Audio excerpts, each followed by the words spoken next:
présenté par KPI Digital. La prochaine conférence vous propose de propulser l'innovation numérique grâce à une stratégie de données efficace. Mesdames et messieurs, accueillez maintenant votre conférencier Richard Langlois, vice-président données et analytiques chez KPI Digital. Bonjour, bon matin à tous. Donc, vous avez entendu le titre et j'ai beaucoup de contenu. On va commencer tout de suite. Donc, en termes de contenu, on va commencer par définir c'est quoi l'innovation. On va faire des exemples d'innovation. On va passer quelques exemples. On va trouver les points communs au niveau d'innovation pour les caractéristiques. Après ça, on va faire le lien entre innovation et données, puisqu'on parle que c'est la stratégie de données qui va propulser l'innovation. Au niveau de la stratégie de données, on a 4 éléments clés qu'on va couvrir. C'est backé, je vais avoir quelques anglicismes, c'est supporté par une étude de McKinsey. Finalement, on va faire un commentaire sur l'AI, comment faire l'implantation de l'intelligence artificielle à travers l'entreprise. C'est d'un point de vue de comment le vendre dans un premier temps et quelques conseils pratiques. OK. Donc, qu'est-ce que l'innovation? Selon une quinzaine d'experts ici, c'est exécuter une idée qui répond à un défi spécifique et qui produit de la valeur pour l'entreprise et le client. Ici, en prenant comme source des non-experts en innovation, Barack Obama, l'OCDE, l'Université de Melbourne sont experts, le blog d'Exaware et Clayton Christensen, qui est décédé l'année passée, qui est un professeur emeritus. En gros, le consensus de ces 4 personnes-là, ou ces 4 entités-là, 5 en fait, c'est quelque chose, processus, produit ou service de nouveau, original ou amélioré qui crée de la valeur. Donc, dans tous les cas, il faut créer de la valeur, puis il faut adresser quelque chose qui est un processus, produit ou service. OK, des exemples. En Chine, une compagnie qui s'appelle SAIC Maxus, eux ont fait une plateforme web qui permet aux gens de commander leur véhicule, de choisir des options et après ça, suivre le statut d'exécution de leur véhicule. La compagnie utilise du 3D, utilise du Digital Twin Design. Ça, c'est le côté un petit peu plus avancé. Ont également un système d'engineering qui a été automatisé et ils utilisent l'intelligence artificielle au niveau de l'assurance qualité. Bon, ça leur a permis de couper par 35% leur time to market et ça leur a permis d'augmenter leur précision d'ingénierie de 99,8%. C'est des chiffres de l'entreprise Forbes. Donc, on voit l'impact immédiat là-dessus. J'ai pris une compagnie de l'Allemagne maintenant, Henkel, et eux ont défini une plateforme, ont mis en place une plateforme sur info nuagique, donc un data platform sur le cloud qui a une trentaine de sites et une dizaine de centres de distribution. Et ça leur a permis de rencontrer les expectations des clients et des consommateurs au niveau service notamment. Et là, il y a eu une coupe au niveau de la réduction d'inventaire d'environ double digit. Évidemment, on ne sait pas exactement si c'est 11% ou 99%, mais le point, c'est que c'est quand même un double digit, donc c'est des chiffres très significatifs. J'ai aussi ici Unilever, une entreprise qui font plein de choses, là, surtout des produits que vous connaissez, que vous avez dans vos salles de bain, cuisine et autres. Donc, eux ont mis un système là, de bout en bout au niveau de la qualité et ils ont réduit leur gaspillage par 40%. Puis j'ai un exemple aussi avec Alibaba et Unilever où aussi on voit un système où ils trient les plastiques avec l'intelligence artificielle et ils ont de la robotique. Et plus près de chez nous, puisque je voulais avoir un exemple canadien, j'ai pris l'entreprise TELUS avec leur exchange, donc le TELUS Health Exchange, qui est une plateforme. Et cette plateforme-là permet aux utilisateurs, donc des gens de la santé, des assureurs, etc., donc les gens qui sont associés à donner des soins, et des patients à échanger. Donc, ils ont leur EMR, ça c'est le dossier médical, ils ont la prise de rendez-vous, ils ont des visites virtuelles, des prescriptions, etc. Donc, encore une fois, un autre exemple. Et je m'arrête tout de suite ici pour pointer qu'en gros, quand on parle d'innovation numérique, il y a toujours une plateforme. Ça a été proposé par des professeurs du MIT lorsqu'ils ont écrit leur livre sur le Second Machine Age, ils ont tous défini que ça prend en gros les plateformes, ça prend l'intelligence artificielle et eux rajoutaient que ça prend du crowdsourcing, crowdfunding, crowd engineering, bref, du crowd.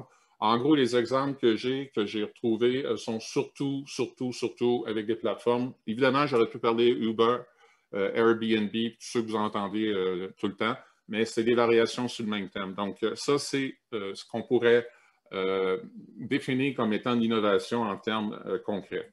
Maintenant, c'est quoi le lien entre tout ça et les données? Donc, j'ai dit tantôt c'était quelque chose, donc processus et ou service ou produit. Donc, ici, je fais le lien entre processus et les données.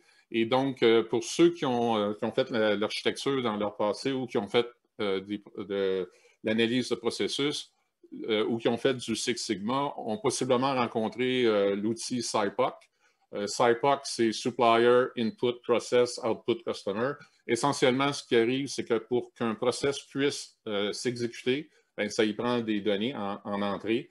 Et quand un processus s'exécute, ça génère des données en sortie. Right? Donc, le input, l'output, le process. Puis, le SIPOC, ce qui est le fun aussi, c'est que les fournisseurs de données sont identifiés en étant des suppliers de données, donc les fournisseurs, et le C de SIPOC pour les customers, donc qui consomment les données qui sont produites par le processus. Fait que ça, c'est un outil qui est quand même très utilisé.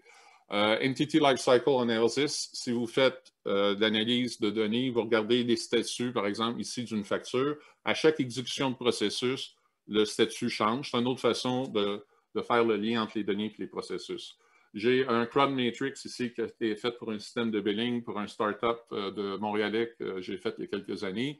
Et pour ceux qui font des projets dans le monde SAP, Monsieur Shear, right, IDS Shear avec l'outil, puis il faisait lui du Event Driven Process Chain. Donc, les gens qui définissent des processus dans SAP font ça souvent.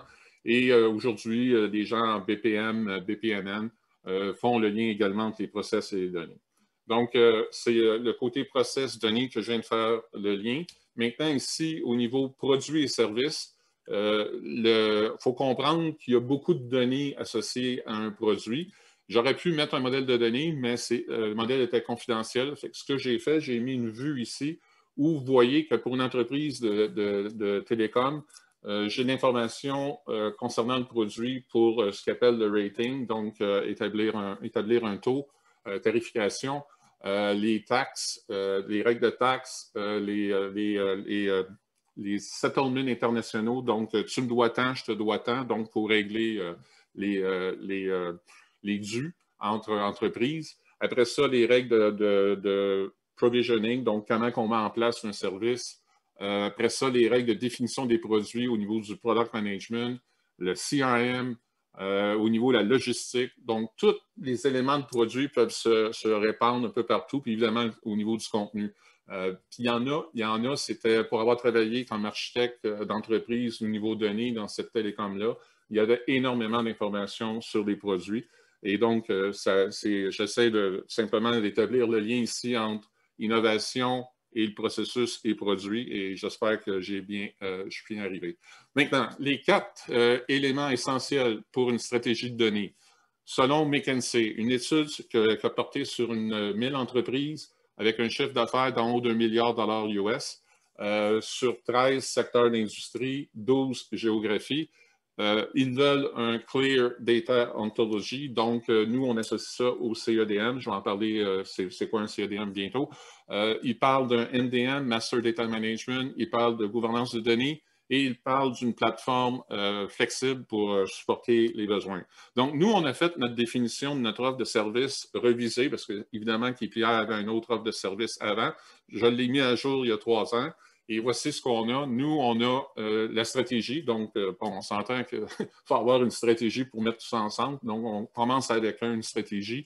2, on couvre tout ce qui s'appelle data governance, data management, le CEDM, l'MDM.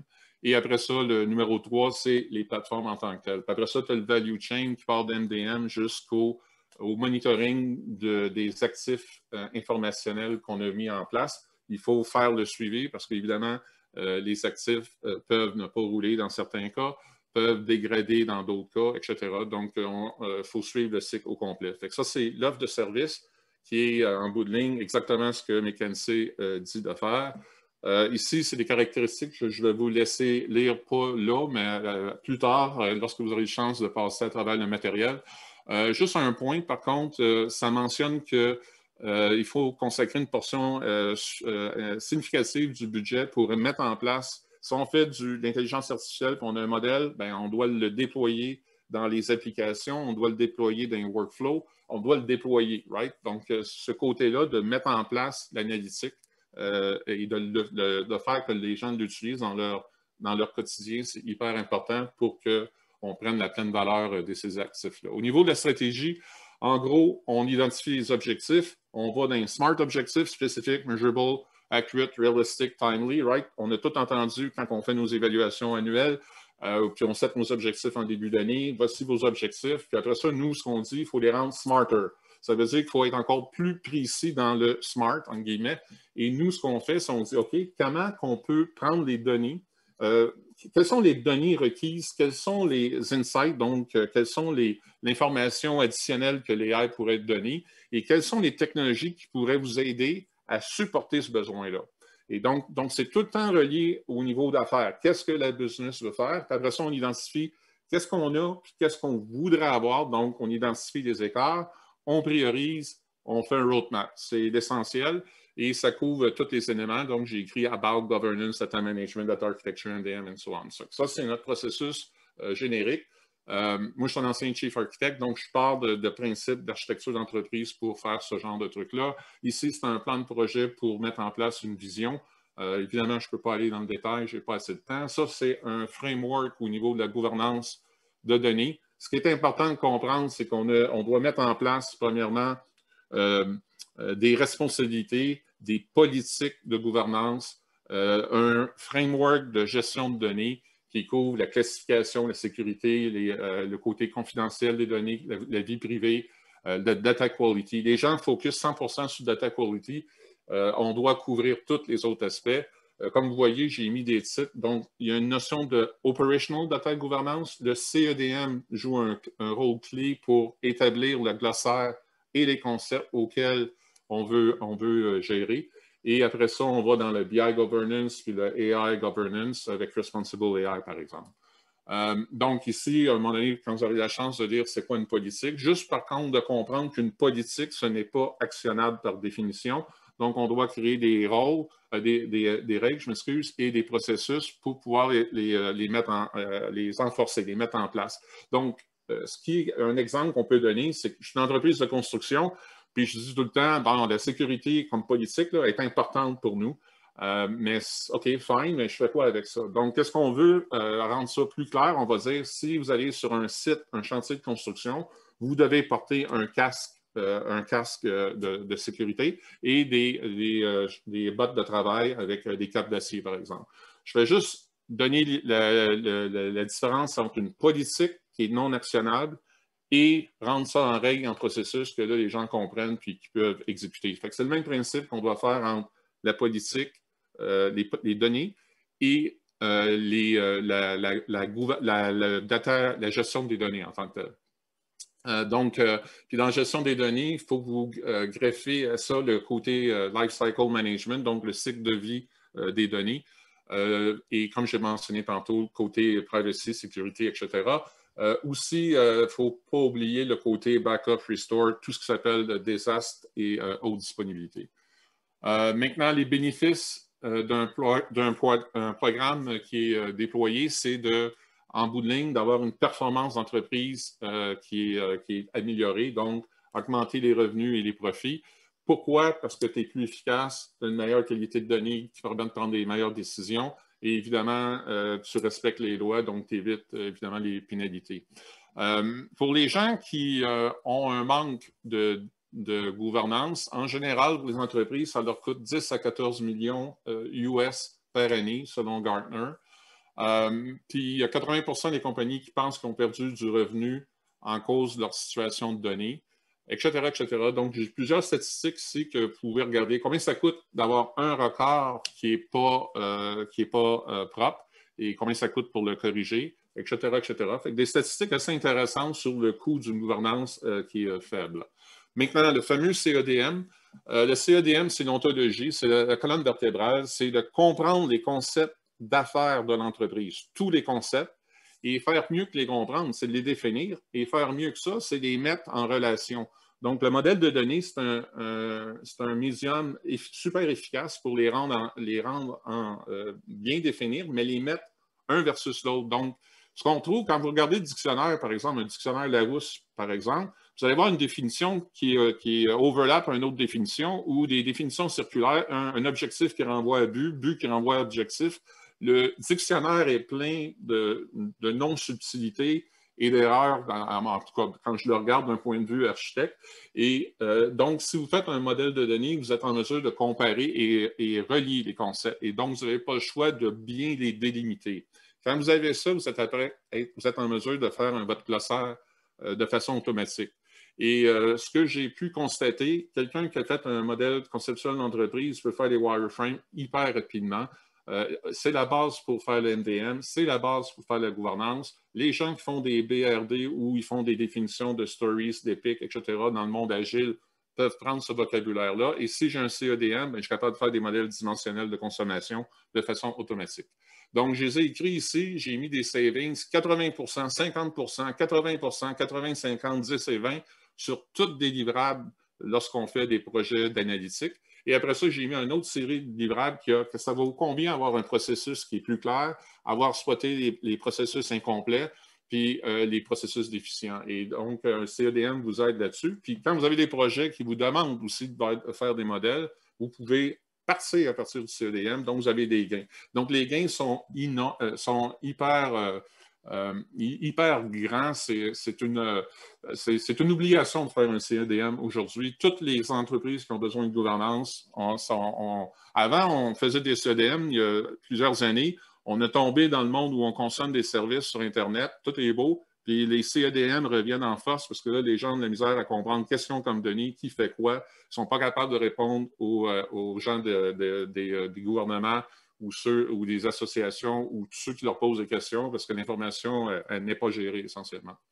Quand on organise un CEDM, il faut y aller de façon taxonomique. C'est la seule façon. Sinon, vous allez vous retrouver avec des pans de murs de concepts et c'est intimidant. Donc, très facile, c'est de faire un niveau 1. Vous voyez ça présentement. J'ai mis en bleu parce que, bon, il y a un côté confidentiel. C'est pour une multinationale dans le monde de l'acier qu'on a fait ce modèle-là. Donc, le niveau 1, j'ai caché là, ce qui est confidentiel, mais le point, c'est que vous voyez, il y a un nombre d'objets très, très, très petits. Vous cliquez sur celui qui vous intéresse, ça vous amène sur le niveau 2 qui est à gauche dans l'écran, puis du niveau 2, vous cliquez sur celui que vous voulez, ça vous amène au niveau 3. Et donc, vous pouvez imaginer avoir une centaine de diagrammes qui représentent le modèle. N'oubliez pas, il y a moyen de prendre ça, peser sur un bouton, générer votre glossaire. Là, il n'y a plus de diagrammes, c'est juste définition. Vous pouvez mettre ça sur un SharePoint, les gens peuvent faire un query, puis là, ils voient toute cette information-là. C'est le genre de choses qu'on a faites pour plusieurs organisations. Le DEDM, bien évidemment, si j'ai le CEDM, je suis capable de me revirer, faire un DEDM en une fraction de temps. On l'a fait justement dernièrement, encore une fois. Donc, c'est des trucs qu'on peut prouver et on se commet quand on fait un contrat avec ce genre d'économie-là. Au niveau du MDM, ce qui est important à comprendre, c'est de choisir quels sont les actifs qui demandent à être gérés. On s'entend que les coûts de MDM, les coûts de gouvernance sont très significatifs. Donc, il faut choisir quand ça vaut la peine. Ça vaut la peine seulement si j'ai des bénéfices d'affaires. C'est ça qui est mon gros message. Si vous avez des bénéfices d'affaires, donc, c'est pas grave de dépenser, je veux dire, des gros chiffres, là, 1 million ou 2 millions, si je fais 10 millions par année. Toute la question, c'est de comprendre le lien entre ce qu'on dépense avec, évidemment, ce que ça retourne. Ça a l'air bien simple de dire ça comme ça, mais c'est le nombre de fois qu'on ne voit pas les bénéfices sur des projets qui sont partis ou qu'on essaie d'aller chercher des bénéfices en parlant au CFO puis qu'on a la misère d'aller les chercher. Ça nous prend ça. Dans ce sens-là, on est old-fashioned, on veut des bénéfices. Et là, quand on a ces bénéfices-là, ça nous permet après ça de comparer le risque. Il va coûter combien le projet? Il risque-tu de glisser? S'il glisse, est-ce que le projet est toujours rentable, etc. Autrement dit, quand on présente dans un comité pour approuver des projets, on est équipé parce qu'on sait que le projet est rentable. Il y a aussi d'autres éléments sur est-ce qu'on fait un golden record ou des perspectives multiples. Les perspectives multiples, c'est un concept un peu plus avancé que les golden records, dans le sens qu'il pourrait avoir des niveaux d'acceptation, de précision différents en fonction de l'utilisation qu'on fait des mêmes données. Donc, par exemple, un usage financier demande d'être plus précis peut-être qu'un usage de campagne marketing, où là, la précision n'a pas nécessairement besoin d'être aussi élevée que sur le côté finance. Le genre de choses un peu plus subtiles qu'on doit toucher. Au niveau de la plateforme, maintenant, les plateformes doivent être sophistiquées. Et aujourd'hui, on parle de Lakehouse, donc le concept du data lake. Avant, on avait les data warehouse, les data lakes, les plateformes modernes, mais en bout de ligne, on est rendu avec des Lakehouse selon le MIT. Et donc, ces plateformes-là doivent être en temps réel, doivent être donc du streaming, là, pour ceux qui sont habitués à ce terme-là. Ils doivent faire du BI, doivent faire du AI. Quand on parle de faire du AI, on parle de machine learning, deep learning, NLP, NLU, et so on. DO, parce qu'on oublie tout le temps Decision Optimization, mais on peut, si jamais j'ai eu des cas, moi, je parlais à une compagnie qui fait des hélicoptères, eux me disaient, ouais, ben, je fais 15 hélicoptères par année, donc tu n'as pas de big data. Ils ont parfaitement raison. Les sensors, par contre, peuvent donner beaucoup de données, mais quand même, je pourrais peut-être optimiser en utilisant des contraintes pour minimiser ou maximiser un élément de données. Donc, le DO qui existe depuis plus longtemps que le machine learning et deep learning qui est très associé au AI doit quand même être fait. Donc, nous, on propose une plateforme qui est basée sur un lambda. C'est un lambda évolué qui marche avec un delta lake.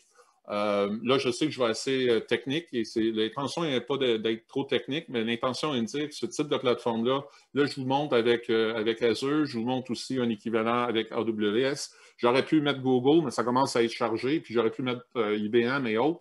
C'est juste que ça en fait pas mal. Donc, je vous ai donné les deux plus gros en termes de market share. Et en bout de ligne, tout ce qui s'appelle hot, c'est tout ce qui est fait en temps réel. Donc, l'acquisition est faite en temps réel.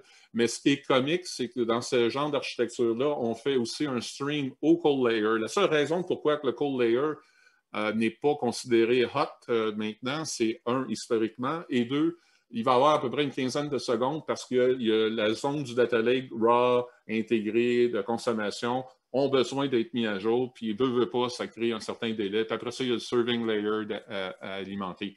Le serving layer, c'est l'endroit où les gens se connectent via des services, via des outils de visualisation, via des applications avec des API. C'est là qu'ils consomment l'information.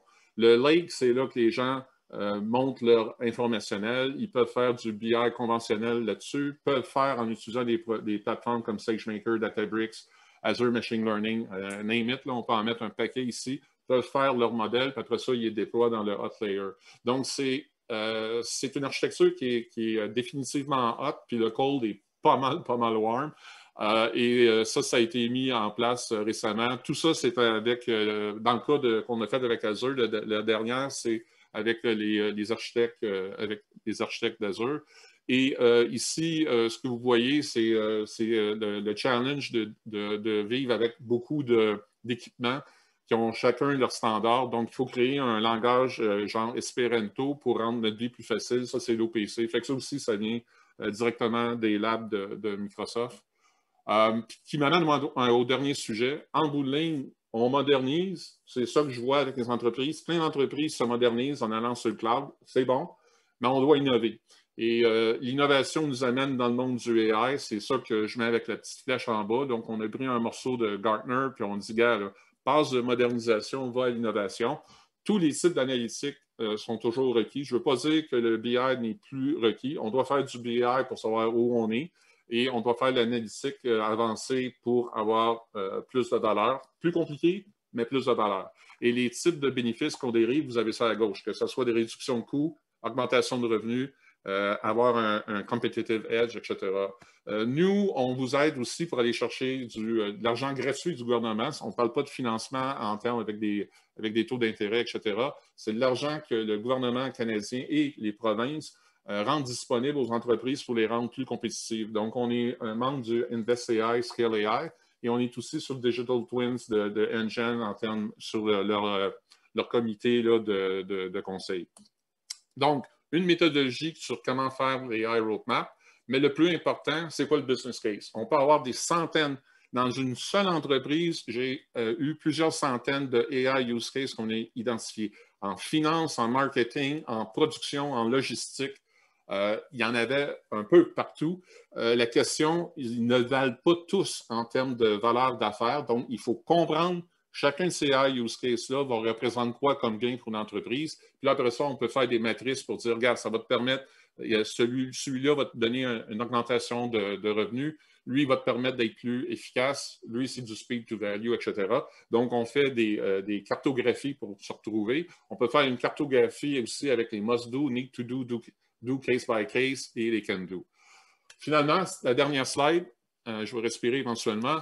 Conseils pratiques pour innover constamment dans votre quotidien et déjouer les embûches liées à l'innovation. Donc, on veut s'assurer d'avoir une proportion significative des objectifs. Quand on fait des objectifs pour un employé, bien, il faut mettre des objectifs qui vont créer de la valeur aux clients et à l'entreprise. Là, je ne parle pas de maintenir.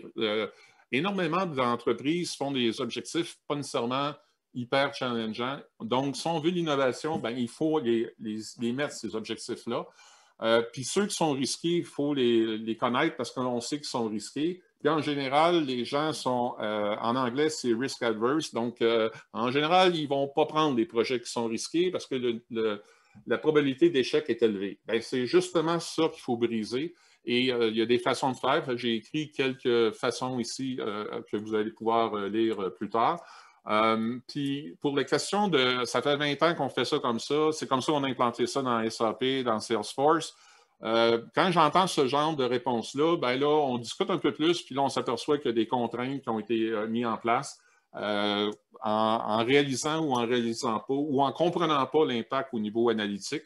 Et donc, ça ne veut pas dire changer le scope là, de façon cavalière en cowboy, ça veut juste dire de comprendre c'est quoi la nature de la situation et à partir de là, voir s'il y aurait peut-être d'autres bénéfices encore plus gros si on attaque une erreur qui a été faite dans l'implantation dans SAP ou Salesforce ou autre, parce que dans le temps, c'était correct, mais aujourd'hui, on voit que ça a un impact très significatif. Ça nous empêche de faire nos AI use cases, par exemple. Donc, ça conclut. Je vais arrêter le partage pour pouvoir avoir vos questions.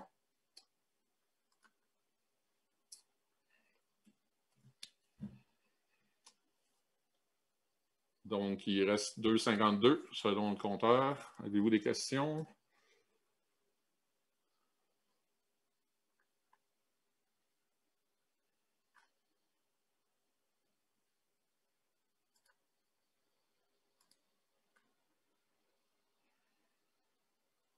Donc, j'ai été crystal clear ou j'ai un problème technique.